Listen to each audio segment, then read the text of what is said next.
Market Mantra, Market Mantra, Market Mantra, Market Mantra, Market Mantra,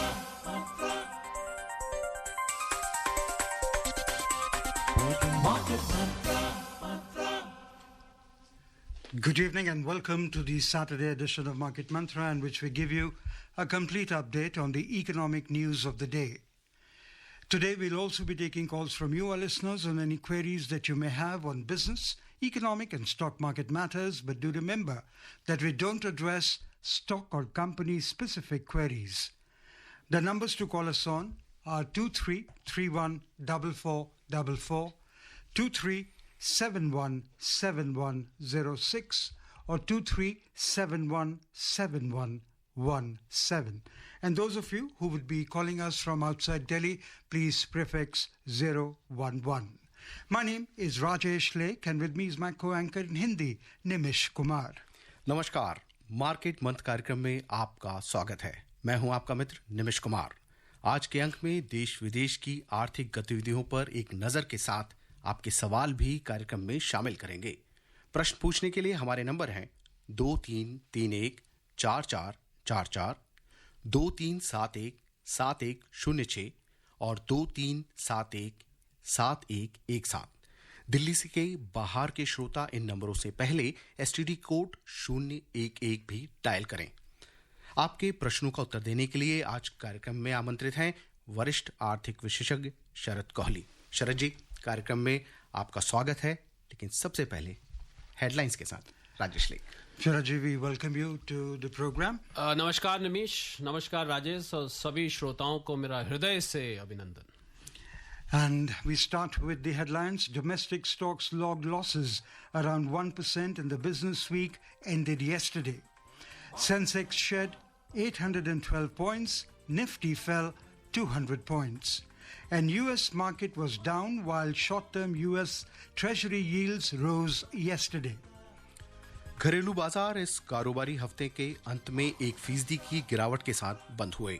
BSE सूचकांक 812 अंक गिरा, वहीं निफ्टी 200 अंक लुढ़का। यूएस ट्रेजरी में बढ़ोतरी के कारण यूएस मार्केट में गिरावट देखी गई।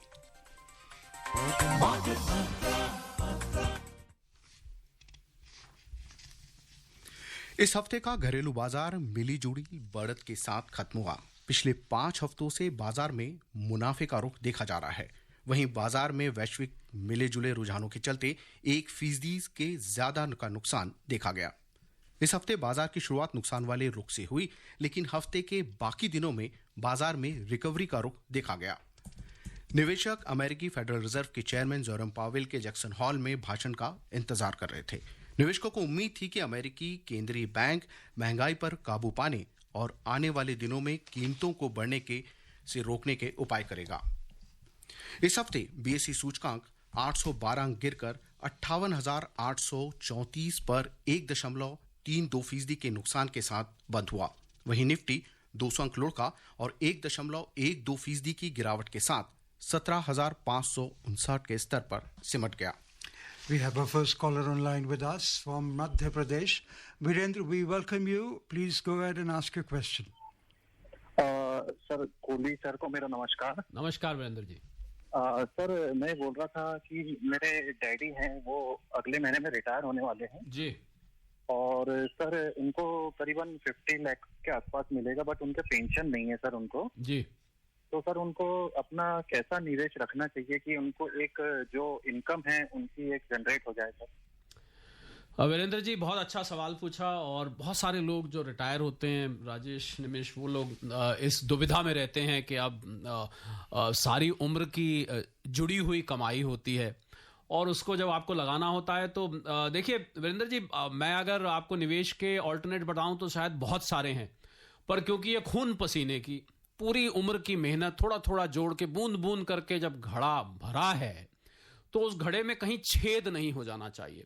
तो मैं ये मानता हूं वीरेंद्र जी कि इसमें रिस्क लेना नहीं चाहिए और इसको मैं ये सलाह दूंगा। चलिए, अब आपने 15 लाख आपने अमाउंट भी बता दिया है तो मैं उसको उसी हिसाब से विभाजन करके बताता हूं आपको।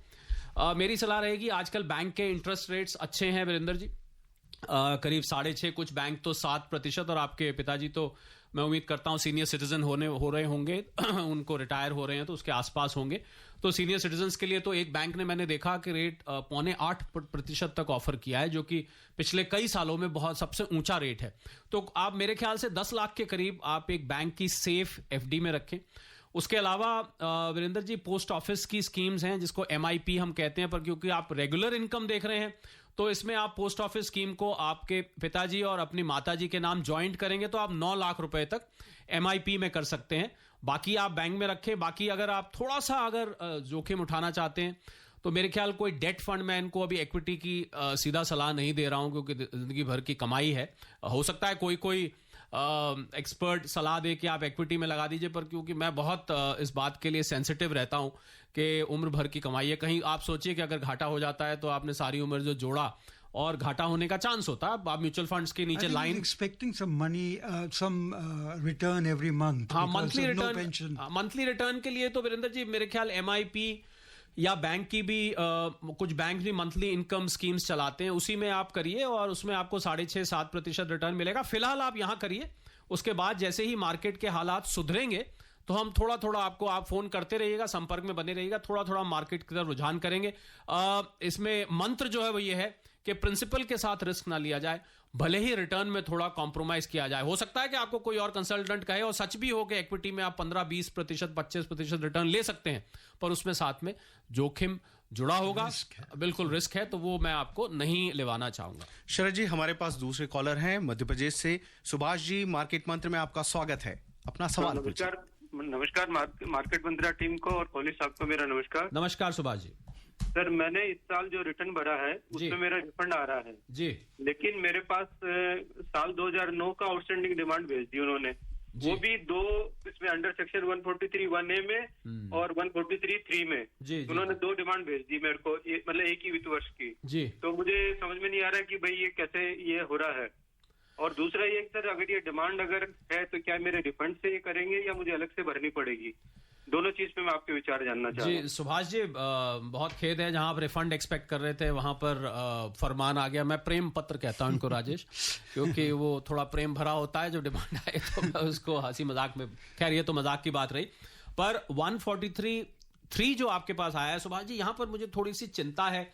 चिंता इसलिए कि 143(3) जो होता है वो 143(2) के अगेंस्ट एक नोटिस का होता है। इसका अर्थ ये हुआ, मैं आपको सरल भाषा में समझाऊं, इसका अर्थ ये है कि आपका कोई पुराना साल स्क्रूटनी में गया था और आपको शायद उसकी भनक नहीं लगी, या अगर भनक लगी हो आपको याद हो सकता है, याद ना आ रहा हो, उसकी असेसमेंट हो सकता है कि एक्स पार्टी हो गई हो।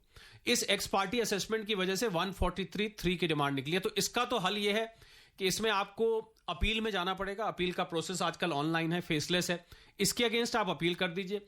जो आपका 143(1) का आया, 143(1)A नहीं है, 143(1) कहते हैं, वो हो सकता है आपके पुराने सालों की कोई डिमांड खड़ी हुई हो, उसके अगेंस्ट सिस्टम उसको अपने आप एडजस्ट कर देता है। उसके लिए आपको सेक्शन 154 की एक एप्लीकेशन लगानी पड़ेगी। तो आपको मैंने 2 रास्ते बताए, दोनों सेक्शंस के अलग अलग। 154 लगाइए आप 143(1) के अगेंस्ट, और 143(3) के अगेंस्ट आप अपील में जाइए, और इस अपील का समय 30 दिन का होता है। इसमें विलंब मत करिए, वरना ये डिमांड परमानेंट हो जाएगी। और अपने पिछले सारे साल आप निकाल के सुभाष जी देखिए, कहीं कोई ऐसी तो नहीं भूल चूक हो रही हो कि आप भूल गए हो। और अगर आपसे नहीं हो रहा है तो मैं सलाह दूंगा, अमूमन मैं ये सलाह नहीं देता हूं कि किसी सलाहकार की, कंसल्टेंट की मदद ले। मुझे मामला थोड़ा सा पेचीदा यहां पर इनका दिखाई दे रहा है, क्योंकि 2 अलग अलग सेक्शंस हैं, मुझे बैकग्राउंड समझ में आ रहा है। तो अगर किसी आपके जो CA हैं, जो टैक्स के लॉयर हैं, उनकी आप सलाह ले लीजिए। अगर आप इसको स्वयं हल नहीं कर पा रहे, जो भी करना है शीघ्र करिए, वरना ये डिमांड सीमेंट हो जाएगी और फिर आपको जमा करनी ही पड़ेगी। शरद जी, एक आम आयकर दाता को क्या करना चाहिए, कैसे वो इन चीजों को देखे? मतलब पुराना जो, क्योंकि अभी भी यही चलन है कि हम किसी ना किसी की मदद लेते हैं जो इस फील्ड का एक्सपर्ट होता है और अपने ITR भरते हैं। देखिए, अगर आप स्वयं करना चाहते हैं तो मेरे पास ऐसे बहुत सारे मुझे लोग मिलते हैं जिनको सेक्शंस की नॉलेज होती है। जो मैंने इतने सारे सेक्शंस बोले, अगर आप इन सेक्शंस को समझते हैं तो आप स्वयं कर सकते हैं। और आप आजकल तो पोर्टल पे बाकायदा मेन्यू ड्रिवन है, तो अगर मेन्यू ड्रिवन करेंगे तो वो आपको बताएगा। पर नहीं समझ सकते हैं तो आप फिर इसको किसी सलाहकार के पास जाना पड़ता है। जी। Joining us now from Delhi is Satish. We welcome you, Satish, to Market Mantra. Please ask your question. Good evening Kohli साहब। Good evening Satish ji. जी सर, मेरा क्वेश्चन ये है कि कोई कंपनी अगर एक साल में 4-5 बार डिविडेंड दे जी तो क्या वो कंपनी अच्छी है? और दूसरा क्वेश्चन ये है सर, अभी पिछले दिनों सुप्रीम कोर्ट में PIL लगा है, इन्वेस्टर एजुकेशन फंड में 43,000 करोड़ पड़े हैं लोगों के जी, उसका जो प्रोसीजर है वो सिंप्लीफाई करने के लिए जी। तो ये क्या चांस है इसके सिंप्लीफाई होने के? Thank you sir. Satish ji, आपने पहला पूछा कि कोई कंपनी 4-5 बार डिविडेंड देती है, तो मैं तो आपकी बात सुन के मैं तो सीधा जाऊं मिठाई की दुकान पे और मिठाई का डब्बा खरीद के अड़ोस पड़ोस में भी बांट दूं। बट मेरे को तो शंका हो। हाँ, पर देखिए शंका की बात नहीं, क्योंकि डिविडेंड हमें देखना है कि डिविडेंड को हम बिलो द लाइन अप्रोप्रिएशन कहते हैं। मतलब कंपनी को मुनाफा हुआ और डिविडेंड कंपनी लॉ के अंतर्गत होता है, और खासकर अगर लिस्टेड कंपनी है तो वो तो सेबी के पूरा उस पर मॉनिटरिंग रहती है, स्टॉक एक्सचेंज की रहती है। तो ऐसा नहीं हो सकता कि वो प्रॉफिट ना हो, झूठा मूठा प्रॉफिट हो और उसको दिखा दे, ऑडिट भी होता है। तो मुझे ऐसा लिस्टेड कंपनी है तो मुझे ऐसा अंदेशा नहीं लगता। खुशी की बात है, कई ज्यादा खुशी ना कई बार शंका पैदा कर देती है। मुझे लग रहा है सुभाष जी को कुछ ऐसा हो रहा है। दूसरा, आपने इन्वेस्टर प्रोटेक्शन फंड का पूछा। जी हाँ, इसके लिए PIL डाली गई है। देखिए, जो भी मैटर कोर्ट के अधीन होता है उसको हम प्रेजुडिस कहते हैं, जो कोर्ट के अगेंस्ट है, उस पर हम नॉर्मली टिप्पणी नहीं करते हैं। पर अभी भी प्रोसीजर मुझे लग रहा है किसी को लगा होगा बहुत ज्यादा कॉम्प्लिकेटेड नहीं है। हम जहां बैठ के इस टाइम प्रोग्राम कर रहे हैं और मैं उस फोरम के एडवाइजरी पर भी रहा हूं, अक्रॉस द रोड है बिल्कुल इन्वेस्टर प्रोटेक्शन फंड का ऑफिस, बिल्कुल पार्लियामेंट स्ट्रीट पे आकाशवाणी के सामने है, और कोई इतना कॉम्प्लिकेटेड है नहीं। मुझे लग रहा है किसी को लगा होगा, पर उम्मीद करते हैं अगर और सरल हो जाता है तो बहुत अच्छी बात है। अब कोर्ट क्या फैसला करेगा सुभाष जी, इस पे हम अटकलें हमारा लगाना ठीक नहीं है। तो हमारे साथ दिल्ली से जुड़ रहे हैं भारत भूषण जी। भारत भूषण जी, मार्केट मंत्र में आपका स्वागत है, अपना सवाल पूछिए। Bharat Bhushan ji. Yes, I'm Bharat Bhushan Narula from Gurgaon. Ji Bharat ji. I have a similar query, similar to the previous one, where this person had problem with section 143, 1, 2 or 3. Yeah. I got this notice in 2009-10 for my assessment year 2007-8. Yeah. And they raised an outstanding demand of around 6 lakhs, which was rectified through the assessing officer Gurgaon. Yeah. And this information, this has already been rectified in 2018. Yeah. And all my refunds get adjusted in that outstanding demand. Okay. And CPC Bangalore, they asked me to get the assessing officer Gurgaon to speak to them. Yep. Now they are their internal phones, they are unreachable, they can't get connected. Yep. And it's such a helpless situation that the AO Gurgaon also has suggested to me that now you file the complaint in PG portal or CP Gram. So, Mr. Nirula, you want to know what is the procedure now, right? How should you go about it? Should I, if this doesn't help, should this filing a complaint to the PG portal or CP Gram, does it help, or that also will linger on? No, it helps, Mr. Bharat Bhushan Narula. It does help. You go to eNivaran, log into your portal. There is an eNivaran. eNivaran is a general grievance sort of mechanism which has been set in the portal. So therefore, you can go there. Or aap ye sari baat you should write down and explain the situation. Also mention that CPC and AO have not been able to establish contract, and because of that, I am the one who's suffering. So mention, and these days, eNivaran is taken very seriously. They listen to you, and they might take some time to coordinate between themselves, but they will definitely respond. If they don't respond, you can again put the query and remain in touch with us and keep us posted on what's happening. We're going in for a very short commercial break and be back with you very soon. उपभोक्ताओं तक पहुंचने का सुलभ और सस्ता माध्यम है आकाशवाणी। आकाशवाणी के विभिन्न केंद्रों से कीजिए अपने उत्पादों और सेवाओं का प्रचार विज्ञापनों के माध्यम से। लोकल और राष्ट्रीय स्तर पर कीजिए अपने बिजनेस का विस्तार, क्योंकि आकाशवाणी में विज्ञापन बुकिंग हुई बहुत ही आसान। अब घर, दफ्तर या दुकान पर बैठे बैठे आप कर सकते हैं विज्ञापनों की बुकिंग। डायल कीजिए 870-001-4242। नंबर एक बार फिर नोट करें, 870-001-4242।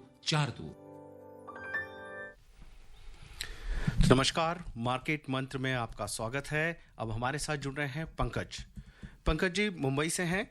पंकज जी अपना सवाल पूछिए। Hi, good evening. I want to know for private sector employees, what would you suggest to have a good fund during their retirement life, because there is no pension as such. So, what would you recommend for private sector employees? Thank you. Pankaj, if you're referring to mutual funds, then I think with the permission of my two colleagues sitting here, Rajesh and Nimish, I would like to say that Sunday evening Market Mantra is dedicatedly for mutual funds and recommending you funds for your retirement. So I would suggest you to call again tomorrow. You've got very good experts coming for only for mutual funds. So when somebody, ये तो ऐसा है ना, हम किसी doctor के पास गए और वो फिजिशियन है और आपने कहा साहब मुझे तो आंखों का इलाज कराना है, तो हम कहेंगे साहब आई स्पेशलिस्ट आएंगे कल, उनको आप दिखाइएगा। बता तो फिजिशियन भी सकता है, पर अगर आई स्पेशलिस्ट मिले तो ज्यादा बेहतर है। तो कुछ ऐसा ही है, कल फोन करिएगा जरूर Pankaj, and I am sure you will be advised on how to plan your retirement. Sharad ji, बस एक सवाल ये था कि ये पीपीएफ के को भी नहीं, ऐसे तो देखिए फंड, ये कुछ फंड पूछ रहे हैं जी, तो फंड इनका म्यूचुअल फंड से रेफरेंस है, और रिटायरमेंट का पूछे। पीपीएफ तो इनको मेरे ख्याल कंपनी का पीएफ भी कटता होगा, पीपीएफ तो है ही है, पर ये फंड पूछ रहे हैं क्योंकि वहां पर रिटर्न्स थोड़े बेटर आते हैं। पीपीएफ का रिटर्न वो 6-7% के आसपास है, हाँ 6-7% के आसपास है, ऊपर नीचे, पर ये मेरे ख्याल को म्यूचुअल फंड पूछना चाह रहे हैं। सो अब हमारे साथ दिल्ली से जुड़ रहे हैं आरएस दहिया जी, अपना सवाल पूछिए। मार्केट मंत्रा टीम और कोहली साहब को नमस्कार। नमस्कार दहिया साहब।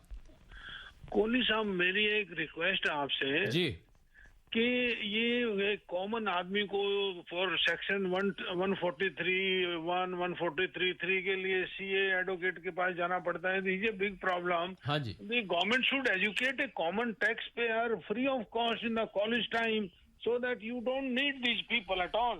भैया साहब, अगर आप कॉमर्स ग्रेजुएट हैं, बीकॉम है या बीकॉम ऑनर्स हैं, एमकॉम है, तो वहां पर टैक्सेशन पढ़ाया जाता है। और मैं समझता हूं जो भी टैक्स पेयर है उसको आजकल जो पोर्टल पे इंफॉर्मेशन है बहुत ही विस्तृत रूप से दी गई है। आप अगर ध्यान से पोर्टल को, मैं कुछ सलाह देता हूं कि आप पोर्टल को रिटर्न फाइलिंग के लिए खाली स्टडी करने के लिए लॉग इन करिए। पोर्टल को आराम से आप 1-8 घंटा रोज जो बैठ के 3-4-5 दिन तक आप पढ़ेंगे। थोड़ी आपकी बैकग्राउंड नॉलेज होनी चाहिए। अब ये नहीं कि आप स्पेस टेक्नोलॉजी से आते हैं और आप इनकम टैक्स को समझने की कोशिश करेंगे, पर अगर आपको कॉमर्स का बैकग्राउंड है तो आप उसको समझ। पर कॉलेज लेवल पे भैया साहब आपके जमाने में हो सकता नहीं होता, आजकल तो मुझे जो स्टूडेंट मिलते हैं वो कहते हैं हमको इनकम टैक्स पढ़ाया जाता है, बीकॉम एमकॉम में इनकम टैक्स का थोड़ा फ्लेवर होता है। जी, Joining us from Delhi is Bharat Bhushan. We welcome you, Bharat. हाँ सर, नमस्कार सभी को। नमस्कार जी। शरद सर से नमस्कार सर। नमस्कार भारत भूषण जी। आपके इनका नाम सुन के मुझे एक पुराने फिल्म एक्टर होते थे, हम लोग छोटे होते थे, भारत भूषण जी, उनका याद आ जाता है जी। सर पता नहीं मुझे भारत भूषण की पदवी मिलेगी कि नहीं मिलेगी, लेकिन मेरे पिताजी ने नाम जो रख दिया तो मुझे बहुत ही गौरवान्वित महसूस करता हूँ मैं अपने नाम का उच्चारण। सवाल बताएं सर। हाँ, मेरा प्रश्न ये है कि जैसे सूखाग्रस्त हमारे जो क्षेत्र हैं देश के, विदर्भ क्षेत्र महाराष्ट्र में और राजस्थान में, ठीक है सर, तो मनरेगा के तहत जितने भी श्रमिक होते हैं तो उनको वहीं पे भेजा जाए और वहाँ बड़े बड़े डैम और बड़े बड़े तालाब बनाया जाए जिससे वर्षा जल कम से कम संरक्षित हो जाए। दूसरा सवाल मेरा ये है सर कि जो हमारे देश की अलग अलग हिस्सों में जलवायु अलग अलग होती है, तो कृषि मंत्रालय को एक ऐसा फार्मूला ड्राफ्ट या जो कह लीजिए नीति बनानी चाहिए और ब्लॉक लेवल पे जाके अपने किसानों को समझाना चाहिए कि देखिए फसल चक्र से आपको ऐसे फायदा हो सकता है, आपका मुनाफा इस तरह बढ़ सकता है। ये कृषि मंत्रालय, शासन और प्रशासन की जिम्मेदारी होनी चाहिए, ना कि किसानों की। किसानों को समझाया जाएगा तो समझेंगे। देखिए भारत भूषण जी, आपकी दोनों सलाह है, सवाल तो नहीं है, सलाह बहुत अच्छी है। जहां तक मनरेगा की बात है, मैं आपको उसके कुछ बेसिक प्रिंसिपल्स बता देता हूं। उसको स्टेट वाइज एलोकेट किया जाता है और जिस राज्य को जितना जरूरत होता है, जहां पर ज्यादा जरूरत होती है वहां पर करा जाता है। पर आपकी सलाह अच्छी है, अगर कोई सूखा प्रस्त राज्य है तो वहां पर एलोकेशन बढ़ाई जा सकती है। और कृषि मंत्रालय, भारत भूषण जी, आप अगर कृषि मंत्रालय जाएं या उसके पोर्टल पे देखें तो बहुत कुछ किसानों के लिए बहुत सारे कार्यक्रम चलते हैं। आकाशवाणी पर किसानों के लिए बहुत सारे कार्यक्रम चलते हैं। दूरदर्शन को आप चैनल को ट्यून इन करें, वहां पर प्रसार भारती तो किसानों के हित को आज से नहीं पिछले 50 साल से उससे भी ज्यादा हो गए उसको चलाते हुए। तो मुझे लग रहा है कि बहुत इनिशिएटिव्स हैं वहां पर भी हैं। पर आपकी सलाह दुरुस्त है और अगर कृषि मंत्रालय के गलियारों में हमारी आवाज पहुंच रही है तो भारत भूषण जी की आवाज को सबसे जोर से सुना जाए। इसी के साथ हमारे साथ दिल्ली से जुड़ रहे हैं राजेश जी। राजेश जी, मार्केट मंत्र में आपका स्वागत है, अपना सवाल पूछिए। सर नमस्कार। नमस्कार सर मैंने ना श्री इंफ्रा में इन्वेस्टमेंट किया था, एनसीडी जी, जो वो बैंक करप्ट हो गई है और वो ये कंपनी वाले बोलते हैं आपकी पेमेंट आरबीआई करेगी जी। तो ये सर कब तक पेमेंट करेगी, क्योंकि मेरा 1 साल हो गया है। राजेश जी देखिए, हम यहाँ कंपनी स्पेसिफिक क्वेरीज नहीं लेते हैं। आपको प्रोग्राम के आरंभ में ये सूचना दी जाती है कि कंपनी स्पेसिफिक पर नॉन कन्वर्टेबल डिबेंचर्स में जो निवेश किया है ये ठीक है, वो लोन के रूप में होता है। डेट डिफॉल्ट उसको हम मानते हैं, जैसे किसी बैंक का डिफॉल्ट हो गया या निवेशकों का डिफॉल्ट हो गया। आरबीआई तो उसको नहीं करेगी, पर उसके लिए आईबीसी के नियम बनाए गए हैं। कंपनी लिक्विडेशन में जाती है, उसकी वाइंडिंग अप की पिटीशन लिक्विडेशन की फाइल हो जाती है। उसमें एसेट्स को जिस प्रकार बांटा जाता है, तो आपका एनसीडी जिस भी प्रायोरिटी लिस्ट में होगा उस हिसाब से इसका आवंटन किया जाएगा, जिसको हम डिस्ट्रीब्यूशन कहते हैं। तो हम तो प्रार्थना करेंगे भगवान से कि राजेश जी दिल्ली से हैं, उनके एनसीडी की पेमेंट जल्दी आए और प्रायोरिटी में हो। हम तो यही कर सकते हैं, बाकी आरबीआई नहीं करता है उसको उनके लिक्विडेशन प्रोसेस में आपको मिलेगा। Sanjay Parmar from Mumbai joins us now. We welcome you, Sanjay. हाँ, थैंक यू सर। एक बात पूछना था कि मैं मुंबई से बोल रहा हूँ, मेरा नाम संजय परमार है जी। और मेरा प्रॉब्लम ये है कि मेरा मुंबई का जो बैंक है साहिबराव देशमुख कोऑपरेटिव बैंक जी, उसको 35A लगा के आरबीआई ने रिस्ट्रिक्टेड किया है जी। तो अभी DIGCC जो क्लेम देने वाली है वो 5 लाख है जी। तो लेकिन 5 लाख से ऊपर का जो पेमेंट है, समझ लीजिए किसका 7 है, 8 है, 10 है, तो उस पैसे का क्या होता है? देखिए संजय जी, कोऑपरेटिव बैंक्स के हमें एक आध प्रोग्राम छोड़ के कोई ना कोई श्रोता होता है, और कोऑपरेटिव बैंक्स में समस्या रही है। बिल्कुल ठीक है, मैंने पहले एक कार्यक्रम में बताया था कि cooperative banks banking regulation act में नहीं आते हैं, कोऑपरेटिव सोसाइटीज एक्ट में आते हैं। इसीलिए वहां पर कई दफे मैनेजमेंट की समस्या आने से डिफॉल्ट हो जाता है। अगर ये 5 लाख की सीमा फिक्स की गई है इसमें, तो 5 लाख मिलेगा। उसके बाकी का क्या होता है, बाकी का मैं बताना नहीं चाहूंगा, क्योंकि बाकी तो राइट ऑफ कर दिया जाता है, उसको जनरली भुला दिया जाता है, या बाद में अगर कुछ बचता है तो दे दिया जाता है। तो संजय जी, हमें खेद है इस बात का कि आपका, अगर हम तो चाहेंगे नुकसान ना हो, आपका पूरा पैसा मिले, पर अगर कम भी मिलता है तो इसको आप बुरा सपना समझ के भुला सकते हैं। इससे ज्यादा और क्या कर सकते हैं। हमारे साथ अब जुड़ रहे हैं दिल्ली से हसमुख डेडिया जी। हसमुख जी, मार्केट मंत्र में आपका स्वागत है, अपना सवाल पूछिए। या नमस्ते मार्केट मंत्र टीम, मैं मुंबई से हूँ और आपका बहुत ही पुराना मार्केट मंत्र का सर। अभी जैक्सन हॉल के अंदर मीटिंग हो गई, जेरोम पॉल साहब ने कल बता दिया, और 215 पॉइंट एसजेएस निफ्टी भी नीचे आ गया जी। तो अभी अगले वीक में यहाँ से आपकी क्या मार्केट की राय है अगले 2-3 महीने के लिए? हसमुख जी, बहुत अच्छी बात पूछी। कार्यक्रम शुरू होने से पहले हम और राजेश ये बात कर रहे थे कि आज इस पे मैं पहले बोल रहा था कि जैक्सन होल कहीं होल ना कर जाए, और वही हुआ। जैक्सन होल फेड के जो थिंक टैंक होते हैं उनकी एक मीटिंग होती है, वहां पर उन्होंने कमेंट किया कि there may be some pain inflicted on the economy because of the interest rate hikes. तैयार रहें, और चाहे हमें ग्रोथ कॉम्प्रोमाइज करनी पड़े। तो देखिए, मंडे को तो मुझे लग रहा है कि आप एसजीएस निफ्टी के जानकार हैं, तो आपको ज्यादा क्या बताऊं, थोड़ा सा नीचे को खुलेगा। पर मार्केट का जो अंडरटोन है हसमुख जी, वो अभी भी बुलिश बना हुआ है। आप देखते हैं कि मार्केट इस बुरी खबर को, या इस थोड़ी सी वेदना देने वाली खबर को कितनी जल्दी पचाता है, कितनी जल्दी डाइजेस्ट करता है। मुझे लग रहा है 1 आध दिन इसका असर रहेगा, पर जब अंडरटोन बुलिश होती है तो मार्केट फिर ऊपर जाने के लिए बेकरार रहता है, और ये कॉन्ट्रडिक्टिंग फोर्सेस आजकल मार्केट को खींच रहे हैं अपनी तरफ इधर उधर, इसीलिए मार्केट कंसोलिडेट कर रहा है ये 17-18 हजार के बीच में। तो मंडे को तो हसमुख जी नीचे खुलेगा, ऐसी उम्मीद है, अनलेस की कोई वीकेंड पे कोई बहुत बढ़िया सुहावनी खबर आ जाए तो अलग बात है, वरना अंडरटोन अभी भी बुलिश बना हुआ है। और अभी थोड़ा ट्रेडर्स को मैं करें, पर निवेशक थोड़ा सा इंतजार कर सकते हैं और करेक्शन आने का शायद चांस बने। Since we're talking about the US markets, let's tell you about the second headline story, and in the meantime Mr. SPS Jain and Jitendra stay with us. An index of global stock markets fell while short-term US Treasury yields rose yesterday after Federal Reserve Chairperson Jeremy Powell said the US economy will need a tight monetary policy for some time before inflation is under control. The dollar fluctuated to turn positive till the weekend. The Dow Jones Industrial Average fell 1,008 points or 3.03% to close at 32,283. The S&P 500 lost 141 points or 3.37% to finish at 4,058, and the Nasdaq Composite dropped 498 points or 3.94% to end the session at 12,142. और इसी के साथ हमारे साथ greater Noida से जुड़ रहे हैं एसपीएस जैन साहब, मार्केट मंत्र में आपका स्वागत है। शरद जी को भी नमस्कार, आप सभी को नमस्कार।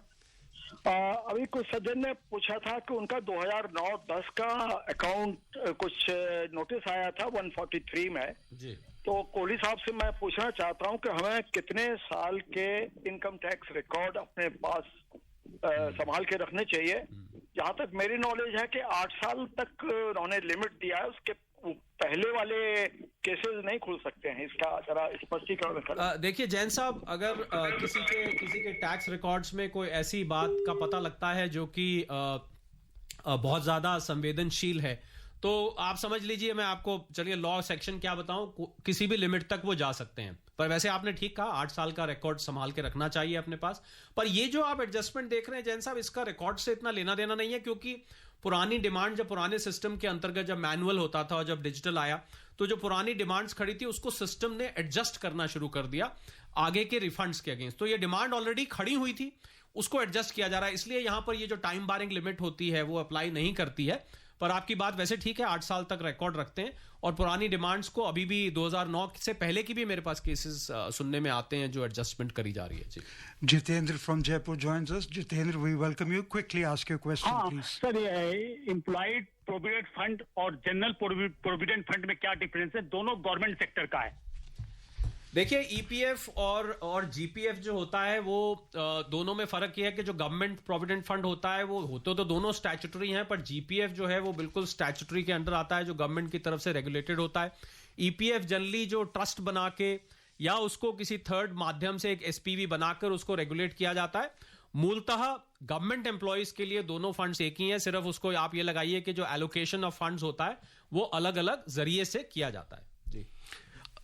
हमारे साथ अब मुंबई से जुड़ रहे हैं रत्नाकर जी। रत्नाकर जी, मार्केट मंत्र में आपका स्वागत है, अपना सवाल पूछिए। Hello, good evening sir. Good evening Ratnakar ji, सवाल जल्दी पूछ लीजिए, समय कम है। गुड इवनिंग सर, मेरा सवाल है कि ये जो इनकम टैक्स जो रेड पड़ती है, ईडी के जो संपत्ति ये होती है जब्त होती है, तो उसका आगे कैसा ये होता है? डायरेक्ट गवर्नमेंट में वो जमा होती है क्या? उसका आगे फिर रत्नाकर जी जो भी फाइंडिंग्स होती हैं, अगर किसी ने टैक्स इवेजन किया है या ईडी में मनी लॉन्ड्रिंग का केस आता है तो उसको जब्त कर लिया जाता है, और अगर कुछ नहीं मिलता है तो कभी कभी वापस भी किया जाता है, पर जनरली वो जब्त हो जाता है या उसमें से जो भी टैक्स डिमांड बनती है उसको अप्रोप्रिएट करके बाकी का हिसाब किताब वहां पर कर दिया जाता है। तो बहुत लंबा विस्तृत बात है करने वाली, अभी समय कम है। शरद जी, कार्यक्रम में शामिल होने आई थिंक एक क्वेश्चन हम पूछ सकते हैं। Sir, what do you see the outlook of the market in the coming week? Well, Monday looks down to me, unless of course weekend has got some bumper news coming. So Monday looks down, but as I said, market's undertone is bullish, and the market will try and resist and will probably digest sooner. And of course, you can expect if there's no further bad news, I think we can expect FII movement to be in and out of the country. So market is in a consolidation mode. And I think I don't see anything positive coming in to boost the sentiment. Well, you're right, but then sometimes without any rhyme and reason, Rajesh, you find the markets rising, and without any rhyme and reason, sometimes you see them crashing. So market is a very, very complex, platform. शरद जी, निवेशक आ रहे हैं, बोल रहे हैं, और हमारे वित्त मंत्री ने भी कहा है कि वर्ल्ड बैंक और अंतर्राष्ट्रीय मुद्रा कोष दोनों ने कहा है कि आने वाले 2 साल जो हमारे हैं वो तो बहुत अच्छा परफॉर्म कर रहे हैं। जी, भारत का भविष्य मुझे उज्जवल दिखता है, समय कम है, तो मैं इसी पॉजिटिव नोट पे अपनी बात को विराम दूंगा। शरद जी, कार्यक्रम में शामिल होने और हमें महत्वपूर्ण जानकारी देने के लिए बहुत बहुत धन्यवाद। अब इंग्लिश हेडलाइन के साथ राजेश लेख। Thank you for being with us, Sharad. And before we close the headlines, domestic stocks logged losses around 1% in the business week ended yesterday. Sensex shed 812 points, Nifty fell 200 points.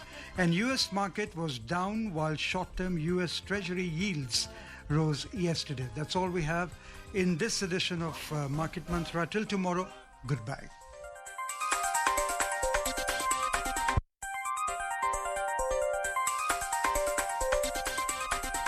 Market Mantra. Market Mantra. Market Mantra.